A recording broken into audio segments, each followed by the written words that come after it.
I worked my hardest to get into Barry's elite science class. Yet his eyes were only on the pretty girl sitting next to him. For half a year, the only thing he ever said to me was, "Can you lend Evangeline a sanitary pad?"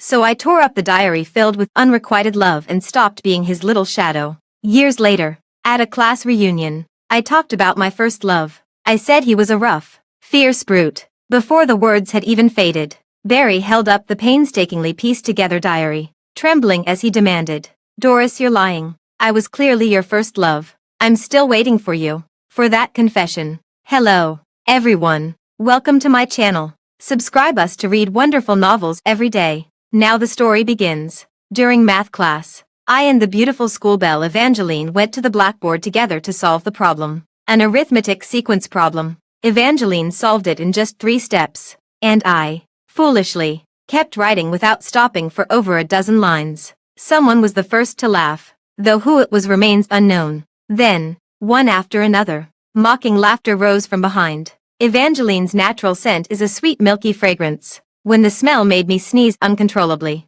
the entire class burst into laughter. At that moment, a cool minty fragrance drifted down from above, inexplicably soothing. Top student Barry was called up to verify the calculations. He took the chalk from me during my most awkward moment and patted my shoulder to comfort me. But the next second, without even looking, he erased a large portion of my answer, breaking Evangeline's 3-step solution into 4 steps, arriving at the same result, 51 of 50. I calculated the same as Evangeline, but not as concisely as hers. The teacher, full of approval, erased another part of my answer and began writing an explanation. I was forced to retreat below the podium, unsure whether to stay or leave. In the end, I also calculated 51/50ths, but in the eyes of these top science class geniuses, that was the dumbest and most foolish method. Just like my student number being 51, I was the superfluous one in this class, a fool they looked down upon. The class started making a fuss. "Stop joking.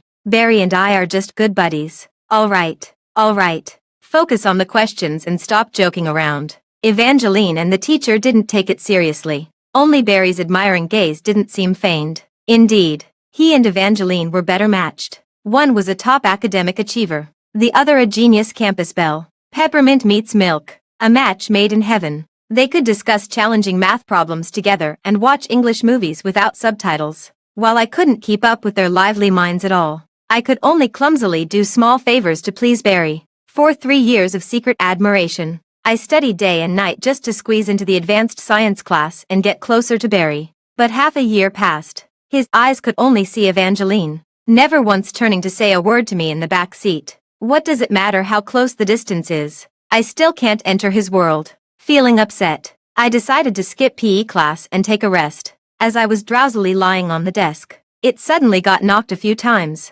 Looking up, Barry's cold and noble face appeared before me. This was the first time he had ever spoken to me on his own initiative. "Can you lend Evangeline a sanitary pad?" In a daze, I thought I must have misheard. On second thought, of course, Barry wouldn't specifically talk to me. It was just that there happened to be someone in the class. "She's just a woman. That's all." I took out a piece and handed it to him, then lay back down on the desk. Half an hour later, Barry returned to the classroom with a gloomy face and coldly questioned me. "What the hell did you give her? Evangeline kept saying she felt cold after using it, and now she's passed out in the infirmary on N4. I froze for a moment, just about to speak when Barry's scolding came raining down. "For menstrual use, and you didn't even buy decent quality. I dread to think what kind of girl you are. You nearly harmed Evangeline." I was left speechless, not even knowing where to begin explaining these basic physiological facts. Too much resentment and anger fought to burst forth from my chest.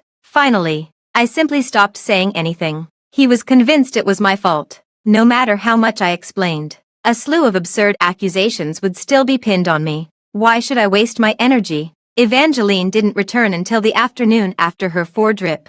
Perhaps still holding a grudge, Barry treated me even colder than before, slamming all the test papers onto my desk when passing them out. But this time, I didn't reach out to catch them, letting the papers scatter across the floor through the desk gap. He frowned and glanced back at me. I said expressionlessly, "Pick it up." "What?" I said. "You threw it. You pick it up."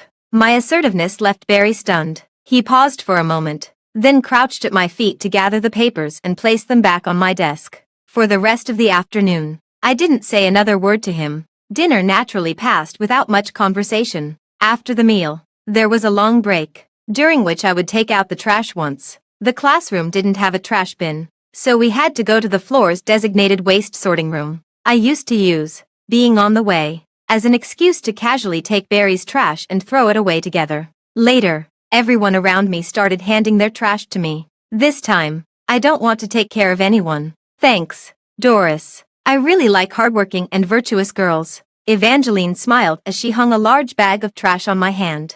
But to her surprise, I coldly refused. I'm not your nanny. Evangeline froze in shock, her eyes welling up with a grieved redness. A group of people whispered behind my back. What's gotten into her today? It's not about taking the wrong medicine. It's about being jealous, isn't it? Every minute in senior year is precious. She was going that way anyway, so she just took it out for us. We have exams to prepare for. In the end, it was Barry who stood up and ran out of the classroom. He called my name as he chased after me, but I pretended not to hear and didn't turn back. After making a big loop around the playground and returning to the classroom, I found a pink pack of sanitary pads on my desk. Barry looked at me intently with his pitch-black eyes and whispered to me, I want to apologize first for what happened this morning. I'm sorry. So, did he figure it out? Did he buy this specifically to apologize? My moment of soft-heartedness lasted only a second before being shattered by his next absurd remark. Evangeline really cherishes your friendship.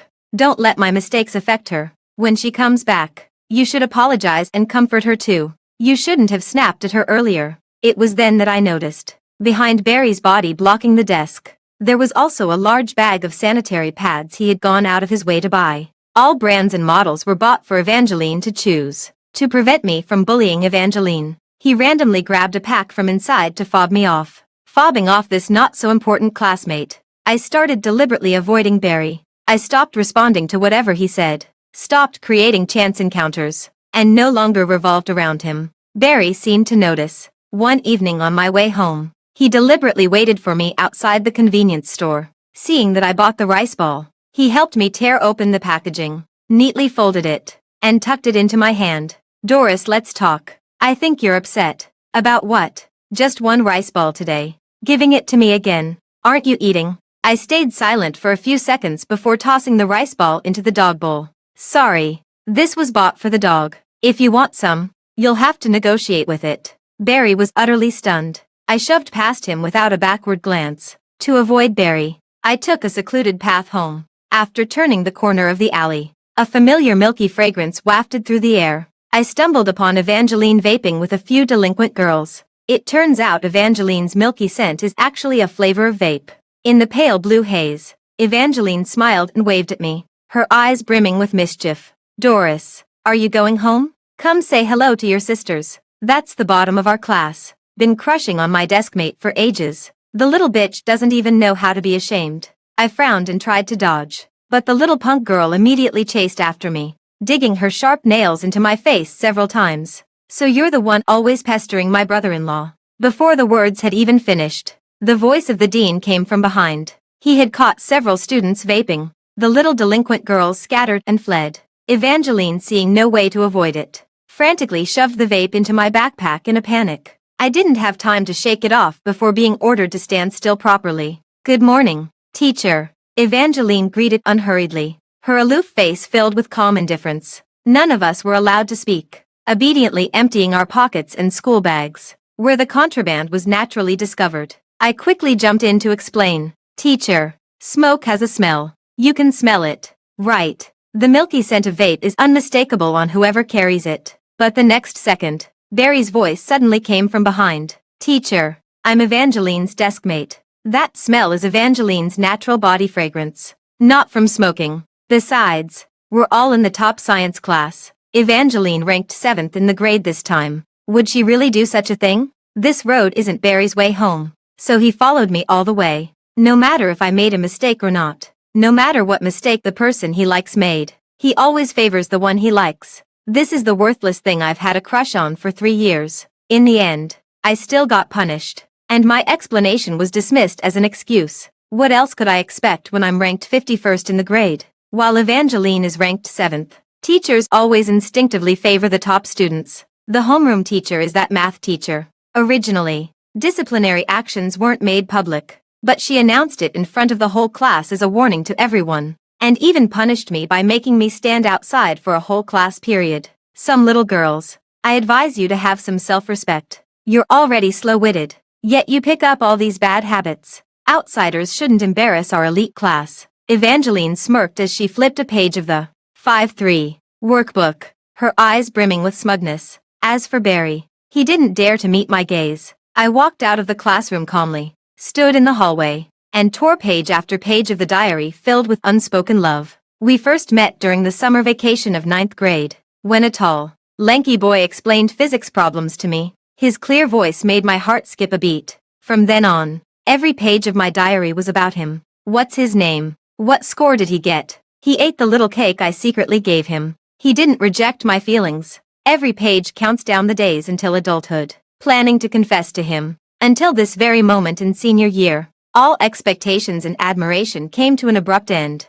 Barry, not worth another drop of my ink. The English teacher, passing by with milk tea, stopped upon seeing this, took the free little duck toy, and handed the milk tea to me. Doris, even if you're being punished by standing, don't tear up your books. Did Kelly the big sister nag at you again? Her mouth just can't help it. You got into the top class based on your own merit. The school's cutoff score included you, so her disdain is pointless. Besides, I see you solve math problems correctly every time. You might not be as quick-witted as them, but you're more meticulous and rigorous. You're not inferior. Life is your own. Don't revolve around a man. And don't mind those strangers. Do your best in the mock exams. I smiled with relief, downed the entire cup of milk tea in one go, and stood outside to continue listening to the math class. After class, I returned to my seat and threw away the trash. Barry unexpectedly turned around and reached out to me. Give me the test paper. Do you know the key points from last class? As he spoke, he casually took my trash bag and placed it into his own small trash bin. Sit down. I'll tell you. Looking down at him from above, I coldly uttered 2 words. Need you. Barry suddenly froze. After a face full of hesitation, he lowered his voice and said to me, last night, I slammed the 5-3 workbook onto the table and turned to leave. At noon, the homeroom teacher suddenly moved my seat to the farthest corner of the classroom. The class PE rep, who swapped seats with me, happily discovered a large box of chocolates and a complete set of math test papers meticulously highlighted with key points on the new desk, all secretly prepared by Barry. He hugged Barry on the shoulder, thanking his good buddy. Barry's eyes darkened as he clenched his fist tightly, remaining silent. All afternoon, he turned his head countless times, glancing toward the corner. As for me, I didn't even spare him an extra glance. After changing seats, Barry would always deliberately create some chance encounters. He'd intentionally tie his shoelaces at the doorway, waiting to go downstairs for morning exercises with me. He'd purposely explain homework to my deskmate, finding excuses to strike up conversations with me. When I skipped dinner, he'd buy rice balls for the whole class, adding an extra milk tea in my portion, pretending it was a free gift. But I don't care about any of it now. I'm not hungry. You can have it. For me. Thanks, Doris. My deskmate Gina took my rice ball and milk tea, her eyes curving into smiles. The conversation drifted into Barry's ears, his pen tip abruptly stopping as he frowned at me. At that moment, Evangeline let out a delicate sigh. I have a bit of a stomachache, Barry, and can't eat the rice ball. Could you buy me a cream puff from the shop across from school? Please, buddy. Barry immediately turned his gaze back to Evangeline, hesitated for a moment, then stood up and said, it's not about whether it's troublesome or not. I wouldn't refuse anything you ask. Evangeline smiled faintly, her eyes drifting subtly toward me with a hint of Victor's pride. Barry thought for a moment and then asked Evangeline, do all you girls like those cream puffs? Well, you see, sometimes I also want to try the things those young girls like. Barry nodded and took advantage of the remaining break time to dash out of the school. The cream puff shop has been extremely popular recently, with the line stretching all the way around the street corner. Even after half an hour of evening self-study, Barry still hadn't returned. Just at that moment, a sudden downpour began outside the window, and Barry's umbrella was still in the desk. When evening self-study ended, Barry appeared outside the classroom door, fine droplets rolling down his hair. His usually aloof and noble face was deathly pale. even his lips frozen colorless, looking terrifyingly disheveled. Damn, Barry, you went out just to buy cream puffs. Was it worth it? Barry didn't speak, handing a slightly damp package of cream puffs to Evangeline. It's Evangeline's favorite strawberry flavor. Then, he walked up to my desk again, unzipping his school uniform. He pulled out another large box of cream puffs from inside his jacket. The box had been carefully protected against his chest, even though he was completely drenched. Not a single drop of water had touched the box. Inside was one of every flavor, which he placed gently in front of me. Barry said, I bought an extra one while queuing. Here you go. I lazily lifted my eyes. Oh, then let's share it. I hate cream puffs the most and don't want to eat them. Barry froze stiffly on the spot, icy droplets from his hair falling into the reddened corners of his eyes, which instantly welled up with a mix of hurt and confusion. He stared at me in silence, his face full of unspoken words. At this moment, the homeroom teacher Kelly returned. She immediately started speaking with a sarcastic tone. Some girls shouldn't corrupt the promising students in the class. Their academics aren't great, but they're full of coquettish charm. If you want to eat something, buy it yourself. How shameless to ask boys for things and order them around. Is this how your parents taught you to behave at home? I immediately patted Evangeline on the shoulder. The teacher is talking about you. You should listen carefully. Evangeline blushed furiously, and the air fell silent for a full 10 seconds. Kelly suddenly pointed at me and exclaimed loudly, I'm talking to you. Doris, I saw you messing with Barry. Why can't you behave? At this moment, the class monitor spoke up. Teacher, you seem to be targeting Doris too much. We were all there today. It was Evangeline who wanted to eat the cream puffs, and Barry was the one who went to buy them. What does Doris have to do with it? Yeah, Doris didn't say a word and didn't even eat any cream puffs. What's wrong with you? Teacher, Doris might be a bit slow, but there's nothing wrong with her character. We all know that. Kelly was silenced by the student's words, standing awkwardly on the podium glaring at me, all her resentment stuck in her throat. At that moment, Evangeline let out a soft moan, dropped the cream puff, covered her face, and ran out of the classroom. Barry didn't chase after her to comfort her but instead stood up to speak for me. Teacher, please respect Doris and apologize to her. Seeing the heartache in his eyes, I let out a bitter laugh. The whole class finished clearing things up for me, and suddenly he remembered he had a mouth. When they framed me for vaping, why didn't I hear anything about respect or apologies? Barry, this guy. He's just getting worse and worse. Kelly ended up apologizing to me, but from then on, there was bad blood between us, and she never gave me a kind look again. But as the English teacher said, life is my own. I don't care what some Kelly thinks. After the spring festival, the school introduced a second evening study session, ending at 9 p.m. The elite science class was always the last to turn off the lights in the whole grade, often staying behind to study much longer. Me too. In the first week, Barry always waited to walk home with me, silently following behind to see me part of the way. By the second week, I was studying even later, and at 10 o'clock he couldn't resist gently tapping on my desk. Doris, I'm heading home now. Would you like me to give you a ride since it's on my way? I'm not going that way. Barry curled his fingers and turned back to his seat. Evangeline stretched and rubbed her sore shoulders as she asked Barry if he was leaving. Barry, shall we walk together? I heard there are troublemakers outside the school lately. Wonder if we'll run into them. Her voice carried an unintentional soft sweetness, seemingly designed to stir a man's protective instincts. Barry hesitated before refusing her, saying he still had another test paper to complete. Take a taxi back. Your living expenses are around 2,000 or 3,000. Right. Be careful on your way home. Evangeline bit her lower lip in grievance and got up to leave. Gave me a fierce glare before leaving. It was almost 11 by the time I packed up and left. All high schools in City A are day schools, with no boarding options. So some parents simply rent apartments near the school. For families like mine, living neither too close nor too far, we walk when there's time, but take the subway if it's too late. However, the subway station in the evening always seems to attract some rather peculiar individuals. Just as I stepped off the escalator, I came across 4 or 5 tall, grubby men sitting in a row against the wall, eyes closed as they rested. Perhaps they were homeless, or perhaps, to swipe my card and enter the station, I had to walk right through them, stepping over their outstretched legs blocking the way. I held my breath and walked forward cautiously with my head lowered. At that moment, Barry rushed up from behind, took my hand proactively, and said loudly, "Don't be afraid. I'll take you back." His shout caused the men who had been sleeping to open their eyes in unison, staring at us ominously. The next second, Barry's phone suddenly rang. Evangeline's sobs coming through the receiver. "Stay away. Oh, Barry, save me." Barry's expression changed, and without hesitation he pushed me aside, turning to run toward the school. At the same moment, the man closest to me got up from the ground, staggering toward me with a greedy and vicious look in his eyes. Without a second thought, I turned and ran. Unexpectedly, I crashed hard into a broad embrace. An overwhelming smell of gasoline flooded over me, instantly making me dizzy. I leaned against the wall, slowly retching. "Boss, I'm starving. Give me a grilled sausage." "What are you doing? Don't ruin the city's image and embarrass me. Get up."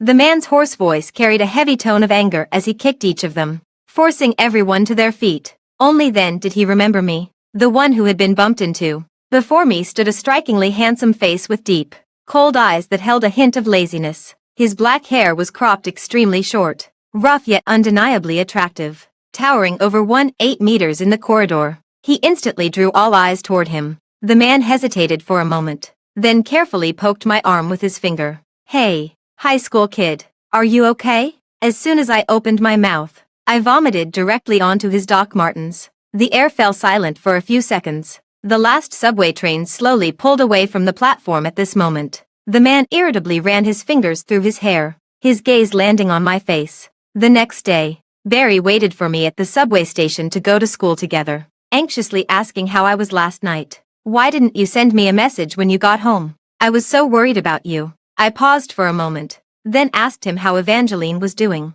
Barry let out a sigh of relief and explained, "I'm glad you're not mad at me. Evangeline ran into some troublemakers on her way home yesterday. Luckily, I arrived in time, so she wasn't harmed." "Doris, I didn't mean to leave you behind, but Evangeline needed me more." I calmly asked, "Were the ones bullying Evangeline 2 little delinquents with pink long hair?" "That's right. But how did you know?" I looked at Barry with innocent eyes. "How strange. Do you remember the night I got punished? I clearly saw Evangeline getting along very well with those delinquents, calling each other sisters. Was she injured last night?" "She wasn't actually." Barry subconsciously frowned and thought. As for me, I pretended to casually reveal the bruise on my arm. "It was from bumping into something while showering last night." Barry immediately felt heartbroken, his eyes turning red. "What happened to this injury? Did those hooligans bully you last night?" I shook my head and stopped explaining, pretending to silently swallow all the grievances, then walked quickly into the classroom after shaking off Barry.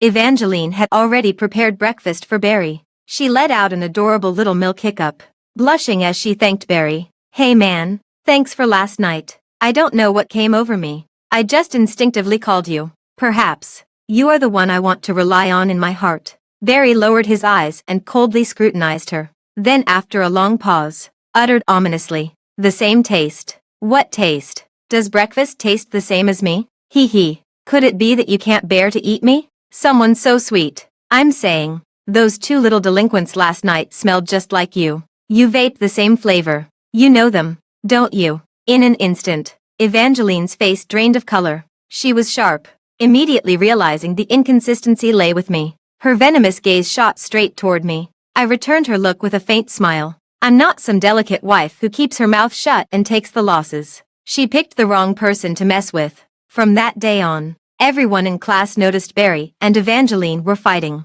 Evangeline tried cautiously speaking to Barry many times. Barry pretended not to see her, no longer eating with her, nor discussing problems together. Every night he insists on seeing me home, silently following behind me. March is about to end, leaving everyone with nothing but studying. The math exam for the first mock test was very difficult. Kelly believed many questions went far beyond the syllabus, telling us not to look at them as she wouldn't explain. As the group leader, once she made the decision, none of the teachers in our grade would explain in detail, leaving us with just the answers. At this moment, Gina quietly asked me, "Don't study alone in silence. Take me with you." Okay. It turns out that many meticulous people like me were very dissatisfied with Kelly's exam paper explanations and insisted on figuring out the questions Kelly didn't cover. The class monitor even planned to have parents jointly file a complaint against Kelly. Gina slumped on the table in frustration. "Just relying on us won't work. I really can't understand it. At this moment, Barry walked in carrying a stack of thick English newspapers, personally distributing them to everyone. This task was originally mine. I'm the English class representative. When it was my turn, Barry casually explained, I happened to run into the English teacher while going to ask questions, so I just handed it in for you. Don't read too much into it. Barry, let me borrow your math practice exam. It had been so long since I'd spoken to him like this. He was so dazed that his hands trembled twice before he could pull out the test paper, eagerly handing it to me. Which parts don't you understand? I'll explain them to you. I don't mind the trouble. I frowned. These questions don't have the solving steps written out. Can you do them? Barry agreed without hesitation. Are these the questions Ms. Kelly didn't cover? I'll fill in the steps tonight. Tomorrow's Sunday. Would you be free to meet? I'll explain them to you. Are we still friends? Then, I neither agreed nor refused, resting my chin on my hand and responding with a playful smile. Barry, the joy in his eyes gradually faded as he clenched his fists anxiously, unsure how to do better to salvage the relationship. On Sunday, I met Gina at Starbucks. Barry didn't show up until a familiar figure appeared at the store entrance. Cousin, what brings you here? This tall man before me turned out to be Gina's cousin Cedric. Doris, you know him. My cousin is a top student at University A. Usually hard to find. Perfect timing to have him explain the problems. Right. I nodded and whispered an explanation. I don't mind. We do know each other. Once when I missed the last bus, he gave me a ride home. I know her. Your best friend threw up on my shoes. Both Cedric and I spoke at the same time, making Gina look all gossipy. That night I dirted Cedric's shoes. I thought I was dead meat. But surprisingly he didn't mind and even kindly drove me home. Turns out they weren't hoodlums. They were students who'd been pulling all-nighters at the Research Institute to finish their graduation projects and were rushing back to school to submit their papers. Cedric, though fierce and rough around the edges, he was surprisingly patient and efficient in his work. He spent half an hour explaining all the problems to us clearly,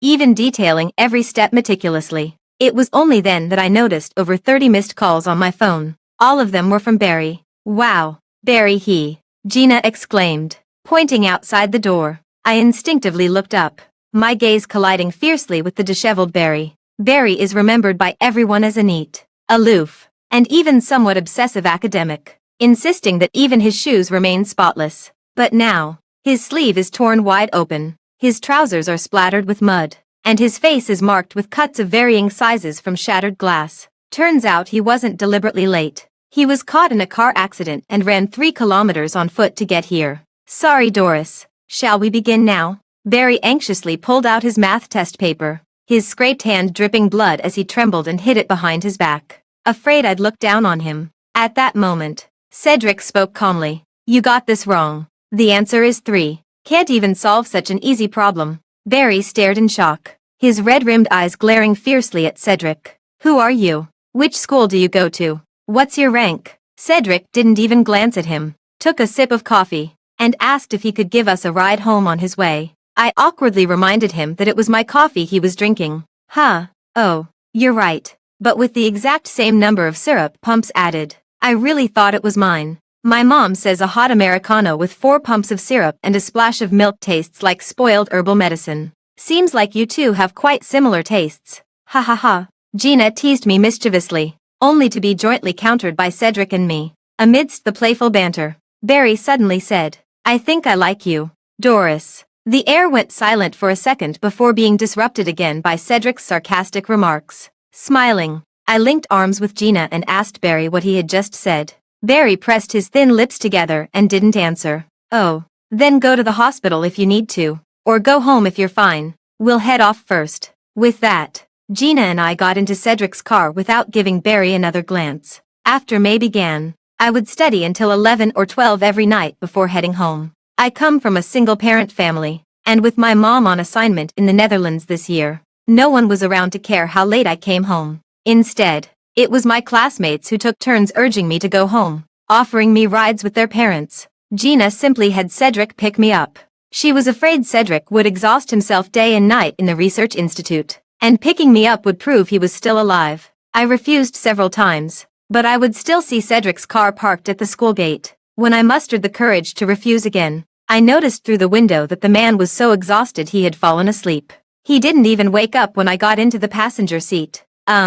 Actually, you don't have to pick me up every day. The car was quiet, with only Cedric's steady breathing remaining. I sighed and was about to open the door to get out when the man suddenly locked the car door. I'll just sleep for 5 minutes, then take you home. The deep, drowsy voice of a mature man made my ears burn and my heart race suddenly. I didn't dare reach over to his side to unlock the car door, so I obediently curled up in my seat, spacing out until I unexpectedly fell asleep too. The night breeze carried the rich fragrance of osmanthus through the window, and I slept more peacefully than ever. At 6 o'clock the next morning, the piercing horn of the construction vehicle woke both of us up, eyes meeting. Cedric froze for a few seconds before rubbing his temples and sighing. Unbelievable. Kid, you really dare. Huh? Falling asleep so carelessly in a man's car. The whole night, I blushed slightly, straightened up, and whispered, I trust your character. Besides, I'm not interested in you. Cedric raised an eyebrow coldly, got out of the car, and bought soy milk and steamed buns from a nearby breakfast stall. After we finished eating together, just before leaving, he suddenly said to me, I'm not interested in you either. My brother doesn't date 18-year-olds. I got out of the car and kicked his wheel. As I turned to leave, the corners of my mouth uncontrollably curved into a faint smile. It was only much later that I found out. That day, Cedric was also smiling as he watched my retreating figure. I arrived at the classroom early, and there weren't many people there yet. Just in time, I witnessed Evangeline confessing her feelings to Barry. So now, it's me, as sweet as milk candy, confessing to you. Barry, will you accept me? Evangeline wore a beautiful little dress and confidently handed the handmade chocolate to Barry on the podium. I stepped one foot into the classroom through the front door, hesitated, then stepped back, deciding to enter through the back door instead. Doris. Barry called my name and stepped between Evangeline and me. Sunlight scattered over the slender figure of the youth, casting a soft glow upon him. He gazed at me with deep affection. Since everyone is here, let's just clear the air. Evangeline, loving you seems to have become an instinct for me. Even if we're not together, I'll still consider you my best friend and unconditionally agree to all your requests. But now, I'm sorry to have to refuse you. The one I love is Doris. Numerous gazes fell upon us. Evangeline's face gradually turned from red to pale, her lips twisting into a stiff smile as if she had never suffered such humiliation before. I don't like you that much either. Just messing with you, bro. She casually tossed the chocolate into the trash, hesitated for a moment, then pulled out her phone to connect to the classroom projector and displayed a few photos. It was this morning, a photo of me and Cedric together. But bro, I gotta warn you, Doris seems to have a boyfriend. Last night they slept in the same car, and that guy looked shady. She might not be as innocent as you think. I didn't lose to her. So what? Doris's actions have nothing to do with you. It wasn't Barry who said this, but the class monitor. Then, a second person began to criticize Evangeline. So you secretly took photos of that girl and spread nasty rumors. Were you under the car last night to know so much? A normal person's first thought would be that the guy is probably Doris' relative. Right. Like an older brother dropping her off at school. A dirty mind sees filth everywhere. That's you. Getting defensive now. Surely you're not getting defensive. Evangeline. Evangeline stood frozen on the podium, her eyes growing redder as she clutched the torn exam paper tightly, unable to utter a single word in response. I kicked the power cord in half, sneering coldly at her. Didn't you consider Barry your best buddy? How come you're so worked up now that your best buddy confessed to me? We're not even in the same league. How can you claim you haven't lost to me? Evangeline suddenly broke down, shoved the door open violently, and ran out, even losing one of her little high heels in the process. At this moment, Barry finally snapped out of his immense shock, his eyes red-rimmed as he tugged at my sleeve. Your clothes. You didn't change them. They're the same as yesterday.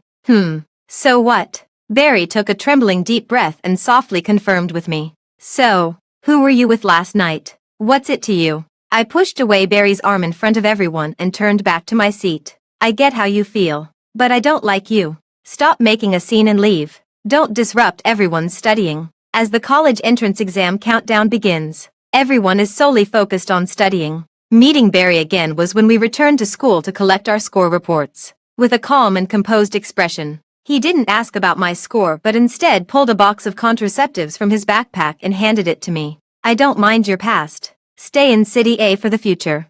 I want to introduce you to my family. We still have plenty of time ahead. I hope my girl, even if she doesn't belong to me now, learns to protect herself well. Men understand far more than you can imagine. So listen." I froze for a few seconds, not knowing what was wrong with Barry's mind. Later, Gina told me, once the top student in his grade, Barry saw his college entrance exam scores drop significantly. He didn't even attempt the final math and physics questions, ranking only 51st in the school. This peculiar number made me realize something instantly. I rushed out of the teaching building and stopped Barry, thinking I understood. He stood in the sunlight and gave me a gentle smile. "Barry." I tilted my head and called his name. "Heard you bombed the exam. What a shame. I ranked 3rd in our grade this time, 20 points above the cutoff. I'm going to college in the capital. You know, you didn't fail on purpose just to attend the same university as me, did you? You don't actually think I'm the same as before, do you?" Barry, the smug grin on his face slowly faded, as if something had silently shattered into pieces, and that smile had completely transferred onto my face. I pushed Barry aside and ran towards the tall figure at the school gate. Cedric. He promised to take me to the concert after I picked up my score report. We had a wild day of fun in City A, and after the concert, we went to watch the fireworks display. Finally, we strolled along the bustling riverside, where small boats adorned with lights drifted by. Amidst the glow, he gazed at me quietly, his thin lips curving into a faint smile. "I've finished applying for my Ph.D. program in the U.S., and I'll be leaving soon. I'm planning to study in another city too. Is this the last time we'll see each other? My mom's job makes it hard for her to come back to the country even once. Since the college entrance exams, it's been Cedric who's been by my side. His car is filled with plush toys we won together. His wrist wears my hair tie. And all his friends, even his professors, know me. In my phone, he's the only chat pinned at the top besides my mom's." As the fireworks exploded, I mustered the courage to confess. "Would you like to try a long-distance relationship?" "No. A cross-country one. I don't mind at all." The man smiled silently, the tenderness in his eyes almost melting into liquid. "You're only 18, right?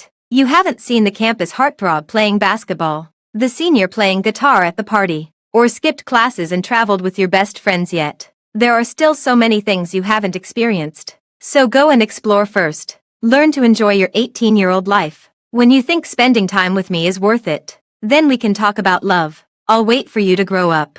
I opened my eyes in astonishment. Just like that. I didn't understand, nor was I willing to accept it. So I grabbed him and asked if we counted as being in a relationship. Cedric's gaze was tender and indulgent as he slowly leaned closer to me in the darkness. But in the end, all he did was gently bump his nose against mine. We were together, just for that second when my heart skipped a beat. But we broke up. "I'm afraid I'm not good enough for you," Cedric said before going abroad that he had a birthday gift to give me. But I never received it. Even after moving to the capital for school, youth seems to always start and end in such a hurry. The pencil case still holds the pen I never returned to Gina, who has already left for school in another city. Annoying Kelly hasn't gotten her comeuppance yet, and I'm about to leave senior year forever. The fallen academic ace and his shameless white moonlight might never meet again in this lifetime. And that relationship of mine that lasted only a second before ending abruptly. First love. In my first year of graduate school, I attended a high school reunion. It was raining and traffic was terrible that day. When Barry and I pushed the door open at the same time, all eyes turned toward us. "Remember how our English teacher won the lottery and became rich? Come sit down. Doris, I heard you got into the Z Academy of Sciences. That's amazing." I greeted everyone with a smile. Barry thoughtfully draped a blanket over my legs, poured me a cup of hot tea,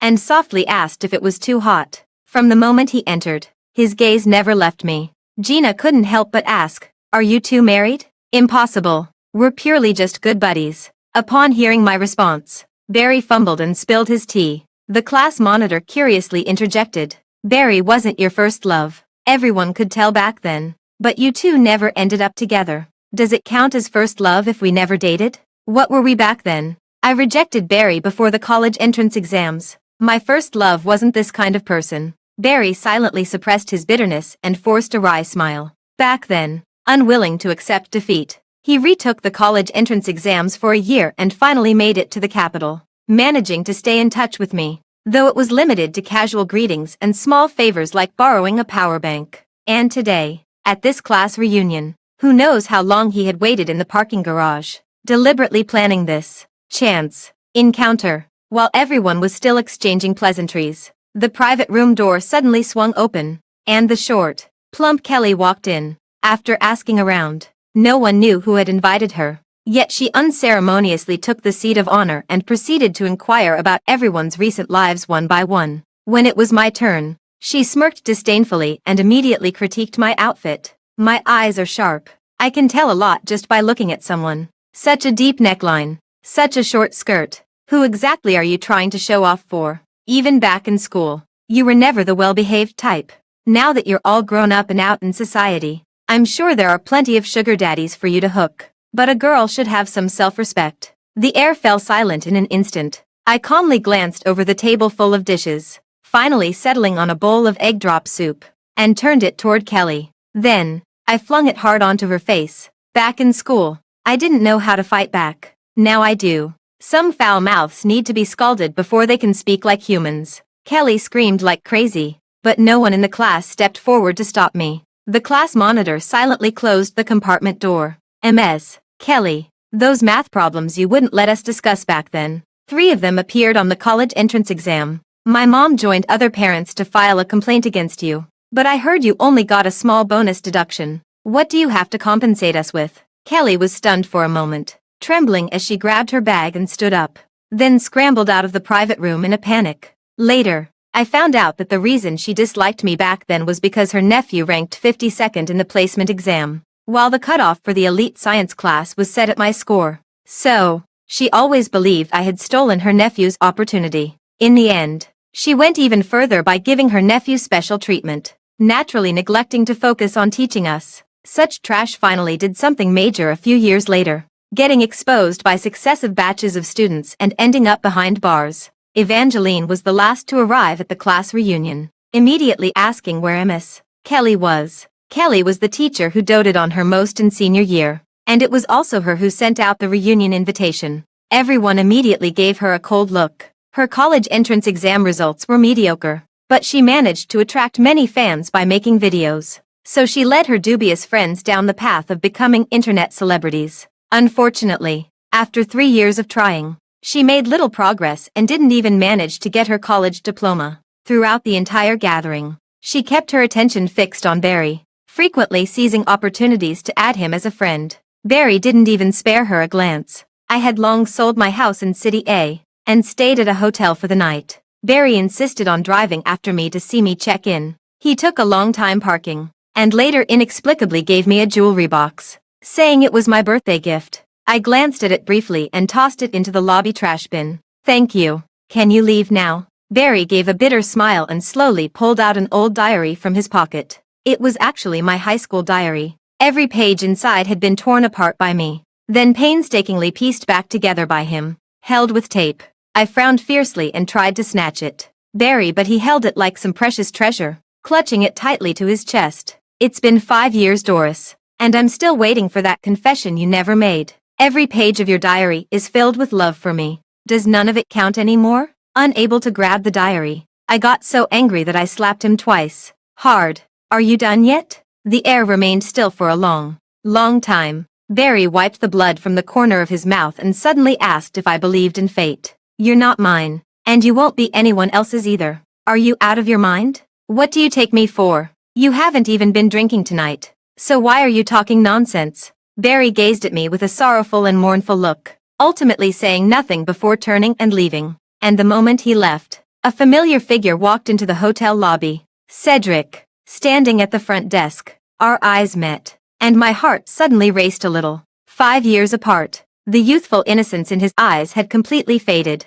Dressed in a low-key, understated black suit, his every move exuded the charm of a mature man. In these 5 years, he had even changed his contact information. I couldn't wait to give him an answer, and it seemed he also had something to say. But we were both interrupted by the check-in announcement. After completing the formalities, I invited him to have a cup of coffee upstairs in the hotel. The man's eyes were indifferent as he simply said, I don't like hot Americanos anymore. Sorry. Unwilling to give up, I bit my lower lip and took the initiative to wait for him in the elevator. Cedric's room was also on the 12th floor, Yet he stood frozen, staring at the trash bin in the lobby. The waiter urged him several times, but in the end, he missed my elevator. That night in the hotel room, I received the materials from the college advisor. The associate professor who was parachuted into the college turned out to be Cedric. Good luck, Junior. A 30-year-old virgin who never married is scarier than a ghost. When I graduated, he made me revise my thesis 28 times and dragged us into group meetings at ungodly hours. It's like he has no nightlife or friends at all. If he was that terrifying as a TA, now that he's a professor this year, I can't even imagine. I tossed and turned in bed, unable to sleep while clutching my phone. What the senior meant was, Cedric is still single, now that I'm staying on the same hotel floor as the person I love. I can't bear the thought of missing my chance again. So, I twisted the doorknob and rushed out. Unexpectedly, the moment I pushed the door open, Cedric was standing right outside, staring at me without blinking. You. The unfinished words were all drowned in a scorching kiss. Cedric pushed into the room, pinning me against the wall with one arm wrapped around my waist. His kiss was domineering and fierce, as if trying to meld me into his very being. The birthday gift I gave you 5 years ago. You never received it, did you? That jewelry box in the lobby trash bin. Someone lied to you. Right. Breathless from the kiss, fragmented syllables escaped my lips intermittently, only to be swallowed by the man's relentless kisses, as though he was demanding repayment for all 5 lost years at once. So that jewelry box was actually Cedric's gift intended for me all those years ago. By some twist of fate, it was intercepted by Barry, who deliberately gave it to me just hours ago to create misunderstanding during my reunion with Cedric. Thank goodness we didn't fall for it. At this moment, the unspoken confession no longer felt urgent. I tilted my head up and kissed him, responding to the entanglement of our lips. For a fleeting moment, we gazed at each other in the darkness, our eyes reflecting nothing but each other's image. I said I'd wait a few more years for you, but I never said I wouldn't chase you or love you after those years. I've waited long enough for you, Doris. That night at the subway station, you were the one who crashed into my arms. You're mine for this lifetime. Not long after the class reunion, it was said that Barry and Evangeline had a whirlwind marriage, and it was a shotgun wedding. The two moved to settle in Japan, as Barry had requested. Evangeline became a full-time housewife,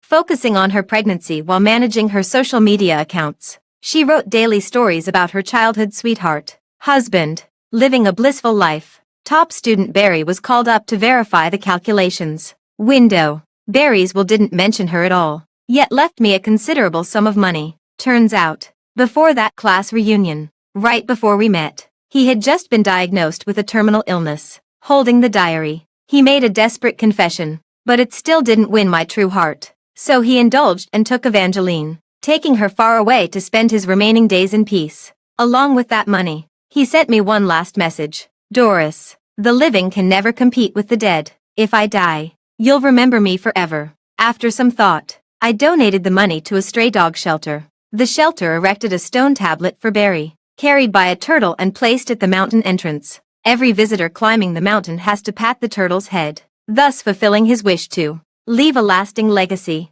However, Cedric was quite jealous because of this. After he rejected my thesis proposal for the 8th time, I caught him on the sofa, gripping his neck as I fiercely warned him, "Don't think that just because you're a professor, you can do whatever you want or abuse your power for personal grudges. If you have a problem with me, take it out on me. Don't torture my report." The man's eyes darkened as he pushed back against me with deliberate force. "Hey, classmate, could you get off my lap before threatening me?" My face turned bright red, but before I could escape, the man pulled me into his arms, his warm breath brushing against my neck. "You're asking for it, huh? Think you can do whatever you want, huh?" Outside, the night was deep, with a gentle breeze swaying the tender moonlight. Occasionally, a stray cat leaped lightly over the wall, its soft meows scattering across the spring night.